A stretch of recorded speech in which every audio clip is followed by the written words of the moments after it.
Es una alegría poder estar con ustedes nuevamente, amados hermanos. Hace algunos años he visitado esta amada iglesia en algunas ocasiones y nuevamente me da mucho gusto poder acompañarles y ser instrumento de bendición. Esperamos que sea así el día de hoy. Oremos al Señor.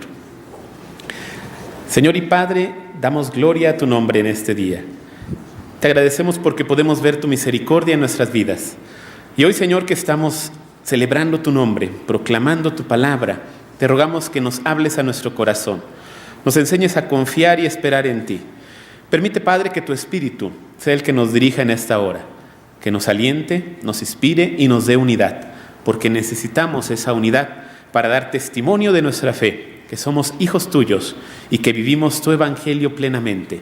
Sana, Señor, nuestras vidas, reconcílianos contigo y sánanos, Señor, en nuestras relaciones personales, para honrar tu nombre y glorificarte en Cristo Jesús. Amén. En este día, amados hermanos, la Iglesia cristiana celebra algo muy importante. Celebra el día de hoy la venida del Espíritu Santo. Este día es el domingo conocido como el Domingo de Pentecostés. Y esta era una fiesta originalmente que los judíos celebraban 7 semanas después de la Pascua. Por ello el nombre alude a estos 50 días que hay después de la Pascua. 50 se dice en griego penteconta o pentecostos. Y era una fiesta para los judíos solemne para celebrar la gratitud a Dios por las cosechas. Pero cuando Jesús viene a la fiesta más importante de los judíos, que es la Pascua, la obra del Señor Jesucristo le da un significado totalmente nuevo y renovado. Y de esta manera también, lo mismo que Jesús había hecho en esa Pascua 50 días antes, dándole un nuevo y definitivo sentido a la Pascua judía, ahora el Espíritu le daba un nuevo y más pleno sentido a la fiesta llamada del Pentecostés. Y de ahí en adelante marcaría la manifestación visible de la iglesia. Me da mucha alegría enterarme que en este mes están celebrando el aniversario de esta iglesia. Por eso estamos compartiendo respecto a la identidad de nuestra iglesia, lo que somos nosotros como parte integral, como la iglesia misma. De esta manera, cuando viene Pentecostés, se hace manifiesta la iglesia. Estrictamente, la iglesia está presente desde el inicio de la historia, pero es en Pentecostés de ese siglo primero, cuando ese pueblo escogido de Dios, que está presente en toda la historia, es ahí cuando se hace presente por una intervención sobrenatural y poderosa del Espíritu de Dios, que se manifiesta en esa ocasión con un estruendo que hace que los discípulos que están reunidos puedan hablar en idiomas diversos. Y ahí está el Espíritu de Dios, Dios mismo, que está moviendo a los creyentes, entusiasmándoles a los discípulos de Jesucristo, como antaño el Espíritu de Dios también había venido a hablar a los profetas, a los sacerdotes y a los reyes y otros personajes de la historia de Israel que leemos en las páginas de la Biblia, que fueron tomados por el Espíritu de Dios para poder hablar. Así también estos hombres y mujeres fueron llenados por el Espíritu de Dios para hablar con valentía y con poder el Evangelio. Y en ese Pentecostés, dice el relato de Hechos capítulo 2, hablaron en diversas lenguas, no en lenguas angelicales incomprensibles, sino en lenguas humanas que podían entenderse. Algo similar en la historia había hecho Dios muchos años antes. ¿Recuerda usted algo así? En Génesis capítulo 11, los primeros versículos de Génesis, nosotros leemos ahí cómo Dios también hace a los hombres hablar en diferentes lenguas. Allá en Babel, cuando los hombres ensoberbecidos quieren ellos construir una torre que llegara hasta el cielo, ahí viene Dios y ahí entonces Dios confundió su lengua única para estorbar los planes, de forma que ese monumento tan grande que estaba dedicado a la arrogancia humana, es destruido por Dios, es impedido por Dios. Ahí Dios confundió su lengua para estorbarles, para humillarles, para humillar a esa humanidad que desde entonces y antes ya estaba dividida contra sí misma.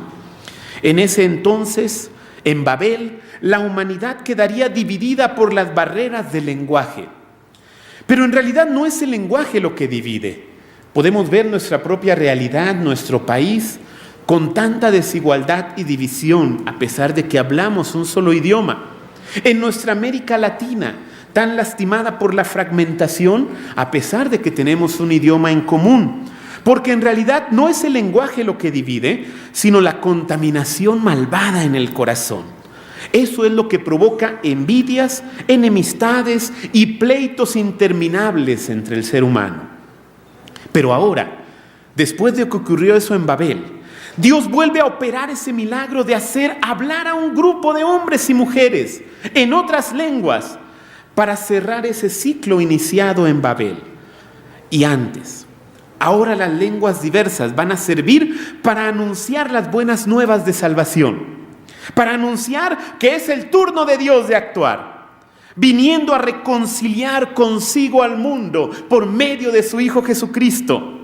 La salvación es anunciada con este poder que invita al ser humano que está fragmentado y separado entre sí, lo invita a unirse con aquel con quien se encuentra enemistado, con su Creador, pero también con la obra del Creador, con el prójimo.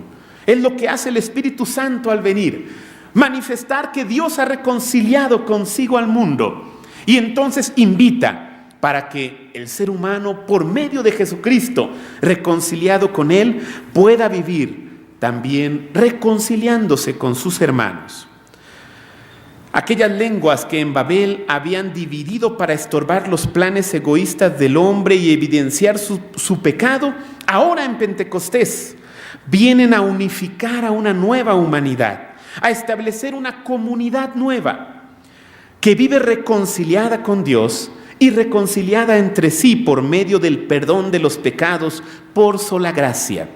Es Dios mismo, por medio de su Espíritu, el único que puede hacer posible esta realidad. Y esta proclamación que se da en el día de Pentecostés viene demostrada con señales tangibles. Además de que se anuncia con poder, dice que los apóstoles hacían grandes señales y prodigios como las que habían hecho también las que había hecho el Señor Jesucristo mismo. Y dice en Hechos 2:43, todos estaban asombrados por los muchos prodigios y señales que realizaban los apóstoles. Hay personas que son sanadas de manera sorprendente, y entre ellos se cuenta un hombre que estaba lisiado de nacimiento, tal vez con una malformación congénita en ambos pies. Y ahí en Hechos 3 se habla de este hombre que fue levantado después de 40 años de una vida en el suelo. Y muchos se sorprendieron y entonces recibieron en esa ocasión el anuncio nuevamente de la salvación. Pero debido a esto, a esta sanidad y también a esta proclamación, Pedro y Juan llegan a ser encarcelados con violencia, y aunque fueron liberados después, las autoridades judías allí los amenazaron para que no siguieran anunciando sobre el Jesús que había sido condenado por ellos mismos hace unas semanas.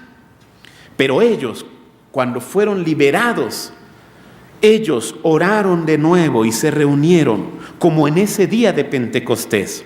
Y entonces rogaron a Dios que les diera valor y poder para hablar y para hacer prodigios. Y Dios, como siempre, respondió. Vea usted ahí en su Biblia en el versículo 31 del capítulo 4 del libro de los Hechos. Cuando hubieron orado, el lugar en que estaban congregados tembló. Y todos fueron llenos del Espíritu Santo y hablaban con denuedo la palabra de Dios. Entonces ahí oran nuevamente y el Espíritu nuevamente les hace hablar sin miedo. Y es este espíritu y es esta palabra proclamada por los que permiten hacer evidente, lo que se permite que se haga evidente el mayor milagro que podía venir de él. Por encima del hablar en lenguas, por encima de las sanidades milagrosas, por encima de la resurrección de los muertos, el mayor milagro que da una vida reconciliada por Dios por medio de Jesucristo es la unidad cristiana. Dice ahí en el versículo 32, como leímos hace un momento, Hechos 4:32, todos los creyentes eran de un solo sentir y pensar. Literalmente dice, el corazón y el alma de los creyentes eran uno solo. Perfecta unidad, perfecta comunión había entre ellos. Este habría de ser el mayor testimonio y el testimonio permanente de la salvación y la presencia de Dios en la iglesia. Y no se debe escatimar nada, hermanos, por hacerlo real. Todo esfuerzo vale, todo sacrificio vale por la unidad entre los creyentes. Vale la pena todo lo que se pueda hacer por mantener a la iglesia unida. Podrían faltar en la iglesia las lenguas, podrían faltar las sanidades, podrían faltar los exorcismos y otras señales portentosas, pero nunca debería faltar en la iglesia la hermandad auténtica. La hermandad auténtica, la que solamente es posible por la salvación en Jesucristo, produce efectos impredecibles y poderosos, porque es el Espíritu mismo de Dios el que está actuando allí. La unidad auténtica, la comunión auténtica, une a familias que se encuentran rotas, o en ocasiones, si no puede unir esas familias, o no es el propósito de Dios hacerlo, reemplaza a las familias rotas, reemplaza la presencia y forma para aquellos que están en soledad una nueva familia donde puedan experimentar el verdadero amor. Pero también alivia la angustia de la soledad y da consuelo ante cualquier tristeza. También hace permanentes aquellos fugaces momentos de alegría, permite que sean duraderos y permanentes, porque permite ver en esos momentos de alegría la mano bienhechora de Dios, su mano sustentadora que nos da fortaleza, consuelo y nos suple cada necesidad. Pero la unidad de la iglesia también permite enfrentar la maldad interna y la maldad externa. Los hermanos verdaderos de la iglesia se amonestan unos a otros en ocasiones, pero deben hacerlo con amor, para que el pecado personal que tenemos sea destruido en nosotros todavía. Aprendemos a crecer cuando recibimos una exhortación o amonestación de algún hermano en la fe, que nos ayuda para que podamos crecer. Pero también los hermanos verdaderos en Cristo se unen de verdad para poder hacer frente a las embestidas del mal que nos rodea en un mundo que aún clama por su liberación. También la comunidad cristiana hace evidente a Dios mismo, que envió a su Hijo para reconciliar consigo al mundo. Y hace presente que Dios, por amor, actuó para ayudarnos y para darnos vida cuando nosotros estábamos muertos en nuestra maldad. Así que la unidad cristiana da poder para proclamar. Versículo 33 dice que los apóstoles a su vez con gran poder seguían dando testimonio de la resurrección del Señor Jesús. Pero también dice enseguida, véalo como dice en su Biblia en el versículo 33, la gracia de Dios se derramaba abundantemente en todos ellos. La versión Reina Valera dice, y abundante gracia era sobre todos ellos. Y esto puede implicar varias cosas. Primero, puede implicar que Dios hacía evidente su gracia para salvar en el crecimiento de la comunidad cristiana. Cuando crecía la iglesia es porque muchos recibían la gracia de Dios, esa gracia que salva, que nos reconcilia con Él, que como el nombre lo dice es gratuita, la oportunidad, habiendo hecho la obra Jesucristo y nosotros creyendo en Él, podemos ser salvos reconciliándonos con Dios. Eso puede significar que Dios hacía evidente la gracia para salvar en el crecimiento de esta iglesia naciente. Pero también puede significar que los creyentes crecían viviendo bajo la gracia de Dios. Es decir, que los creyentes estaban aprendiendo a dejar atrás sus legalismos y sus religiosidades falsas y superficiales para experimentar plenamente en sus vidas el amor y el perdón de Dios. Pero también, en tercer lugar, el que crecía la gracia y abundaba la gracia en esa iglesia puede indicar que el testimonio de la unidad ayudaba para que estos creyentes tuvieran buena opinión de todos los que le rodeaban. Es decir, tenían gracia para con los demás. Por ello, hermanos, la unidad cristiana da una fuerza poderosa para poder transformar al mundo. Y en esa transformación está la ruptura de las barreras que producen desigualdad. Y una de las barreras más perniciosas es la debida a la desigualdad económica. Así es el discurso de la sociedad en toda su historia, pero actualmente también la sociedad engañada por la maldad e invitada a disfrutar el placer a toda costa. Hay promesas incumplidas de bienestar y la pobreza que ciclo con ciclo en la vida humana se combate cada vez en nuestro alrededor, como desde aquellos tiempos, crecía y crece más. No solo porque los contribuyentes no ahorran, como se nos dice en ocasiones a nosotros, sino porque el mismo sistema en el cual nos encontramos es un sistema voraz y despiadado, y el coste de la vida continuamente aumenta, sin que aumenten a la par los ingresos y los salarios.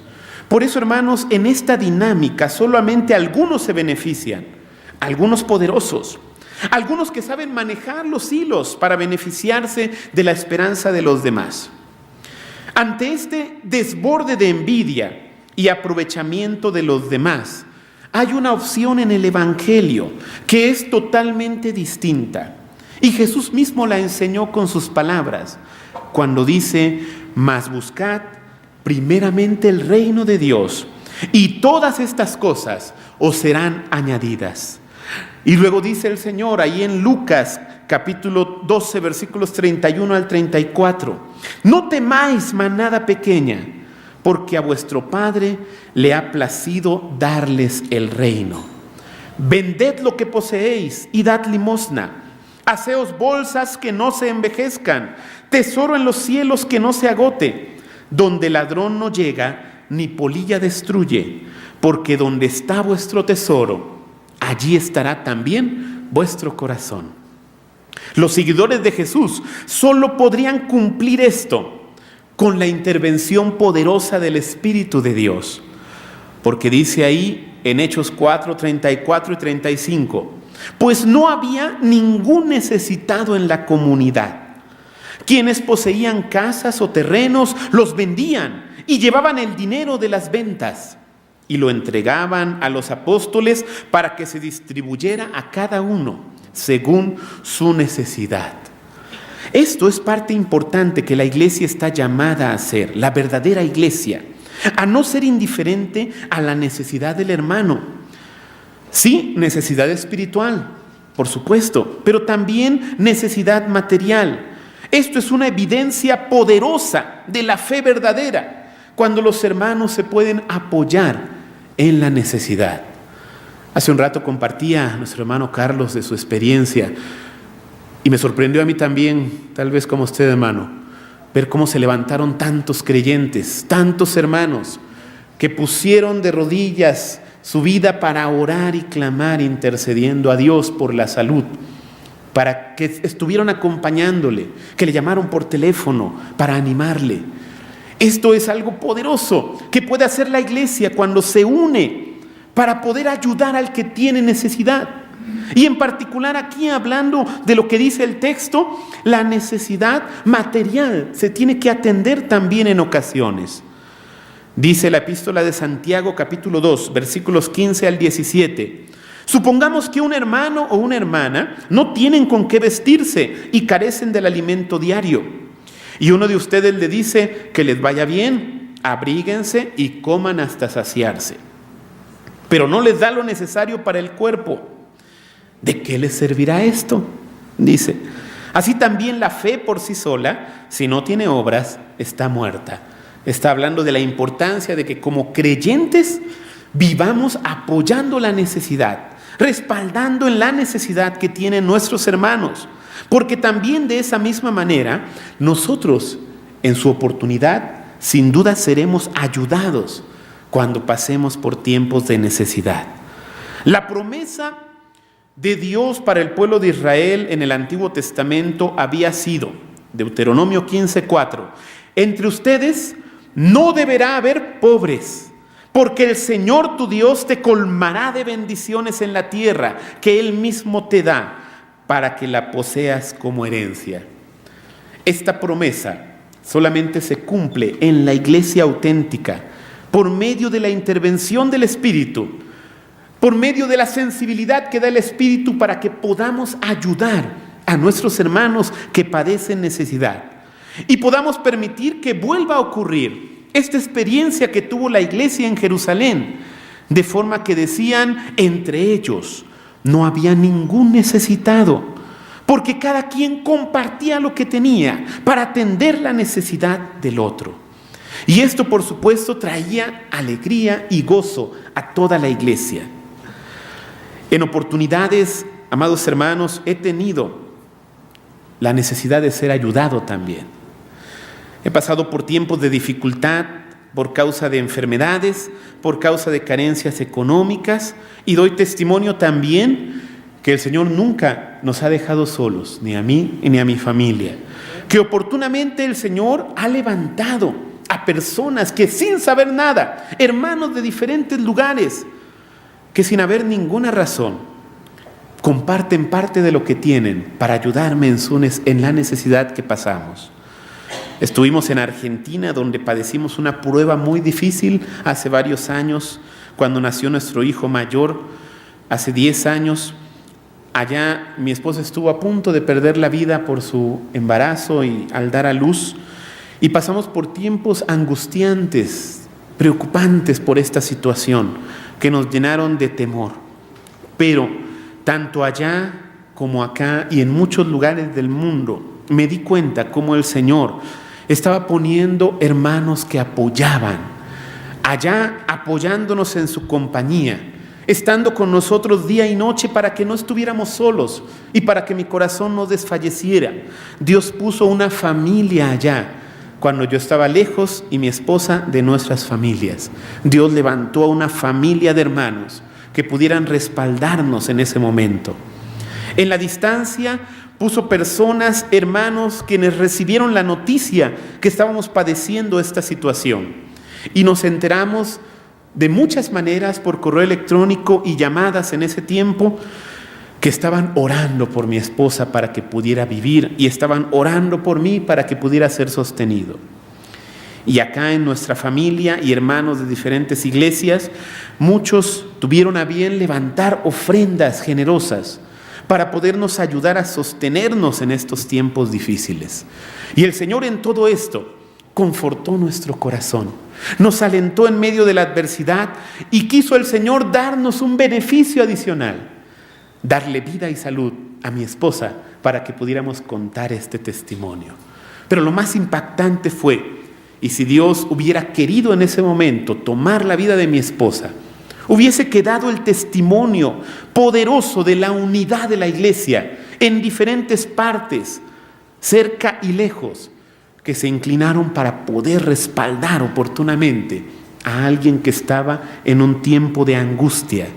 Por eso, amados hermanos, entre nosotros también como iglesia, cuando el Espíritu nos mueve de verdad, no solamente nos mueve para ejercer los dones que nos da, sino que estos dones y toda actividad que realizamos guiada por el Espíritu nos debe llevar a compartir con denuedo la palabra que da salud y reconciliación. Nos debe llevar a vivir plenamente y disfrutar, sí, las bendiciones de Dios para nosotros. Pero esas bendiciones nos son dadas para que las podamos compartir.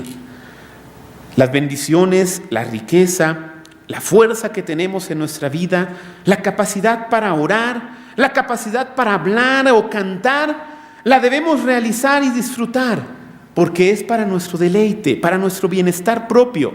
Pero mayormente, todas esas bendiciones que recibimos de Dios, debemos considerar que nos son dadas para edificar y para ayudar a los que tienen necesidad.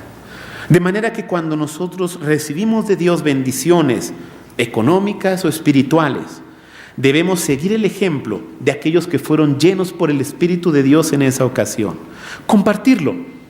A veces nosotros pedimos para satisfacer nuestra necesidad y Dios sin duda nos da, y a veces en ocasiones de fuentes inesperadas y muchas veces de hermanos en la fe, nos permite ver su amor y su sustento cuando nos provee.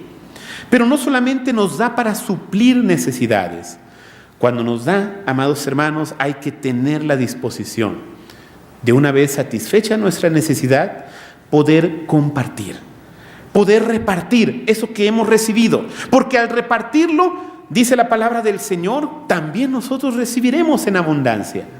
Porque estamos sembrando para la gloria del Señor y para su obra. Y no solamente al dar para el crecimiento de la iglesia y sus programas, sino también para la ayuda de nuestros hermanos que padecen necesidad. Esto es una manera en que el Espíritu se ha movido en la iglesia, se sigue moviendo y se puede seguir moviendo entre nosotros cuando los hermanos pueden amarse de todo corazón y ayudarse en los momentos de adversidad. Por eso hoy pedimos al Espíritu Santo que vuelva a venir para hacernos vivir. Esa fuerza es una fuerza creadora. Es poder puro conjugado con amor puro. Y se le ha llamado Espíritu Santo. Es Dios mismo haciéndose presente, guiando, fortaleciendo y dando unidad a la vida de la iglesia.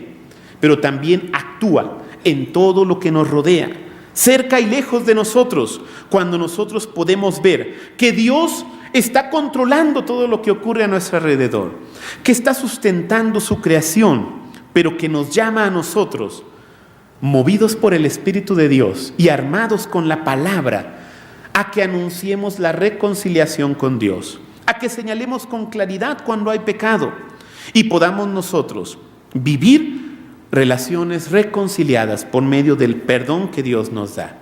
Por eso invitamos a que Dios nos aliente, nos dirija, corrija nuestro caminar.